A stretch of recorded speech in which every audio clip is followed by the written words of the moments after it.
تیری نوازشوں اور عنایتوں کا کوئی کنارہ نہیں. اے محیب آفتابوں اور لاتعداد دنیاؤں کے خالق, میں تیری اس بندہ پروری کو کیسے بھول سکتا ہوں کہ تو اس قدر عظیم و جلیل ہونے کے باوجود مجھ جیسے ایک حقیر کیڑے پر اس قدر مہربان ہے.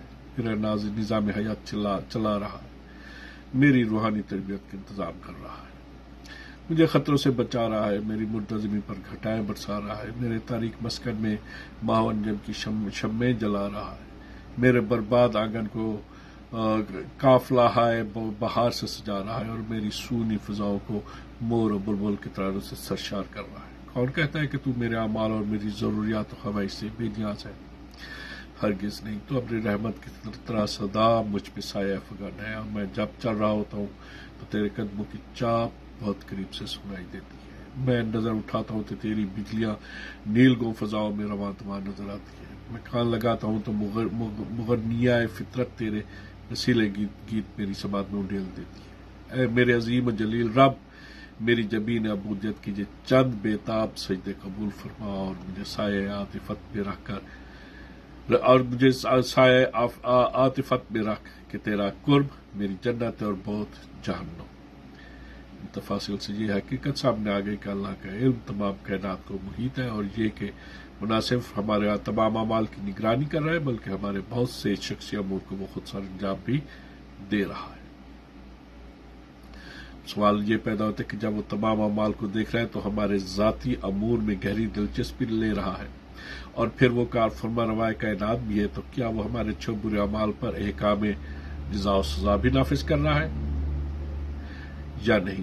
عقل کے نزدیک یہ بات ناقابل تسلیم ہے کہ وہ مظلوموں پر ستم گروں کے مظالم دیکھتا رہے اور خاموش رہے. کوئی اچھا بادشاہ اپنی رعایا پہ ظلم و ستم برداشت نہیں کر سکتا. اگر خدا واقعی اچھا ہے تو پھر وہ کیسے دیکھ سکتا ہے کہ ایک چور کسی بے کس بیوہ کا سب کچھ لوٹ کر رفو چکر ہو جائے, یا کوئی ظالم تھانے دار کسی شریف انسان کو محض اس لیے کسی مقدمے میں جکڑ لے کہ تاکہ اس کی دولت سے اپنے ہاتھ رنگ سکے, یا کوئی راشی اور بدکار افسر کسی محنتی اور غریب ملازم کے حقوق پر محض اس لیے چھڑا چلا دے کہ اس کی ہوس رانی کے لیے اعلی کار نہیں بن سکتا.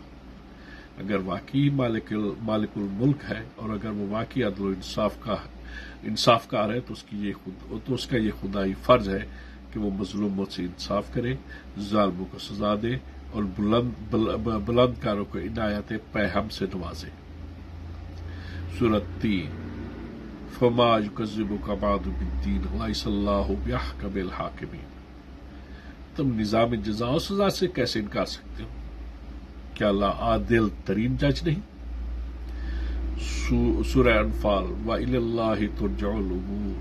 تمام معاملات فیصلے کے لیے اللہ کے سامنے آتے ہیں. سورہ حجر. اللہ کو ظالموں کی کارستانیوں سے کبھی غافل نہ سمجھو. کائنات پہ صرف اسی کے فیصلے چلتے, اور سزا و جزا کا حساب کرنے میں بہت تیز ہے.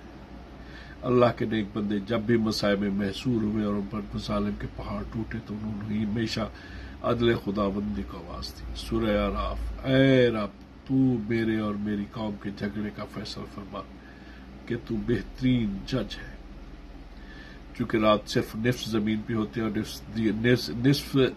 نصف دیگر پر دن ہوتا ہے, اور دن کے وقت لوگ کاروبار میں مصروف رہتے ہیں, اس لیے اللہ تعالیٰ امور خلق پہ فیصلے سنانے کے لیے ہر وقت مسند انصاف پہ جلوہ گر رہتا ہے. خداوند تخت سلطنت پہ ہمیشہ متمکن رہتا ہے. خدا اپنے لوگوں کو زور بخشتا ہے. زبور. زمین خوش ہو اور چھوٹے بڑے جزیرے شاد کہ خدا سلطنت کرتا ہے. اس کے ارد گرد کالے بادل چھائے ہوئے ہیں. صداقت اور عدالت اس کے تخت کی بنیادیں ہیں. زبور. خداوند تمام مظلوموں کا انصاف کرتا ہے. خداوند کا تخت آسمانوں پر ہے, اور اس کی بادشاہت سب پر. زبور.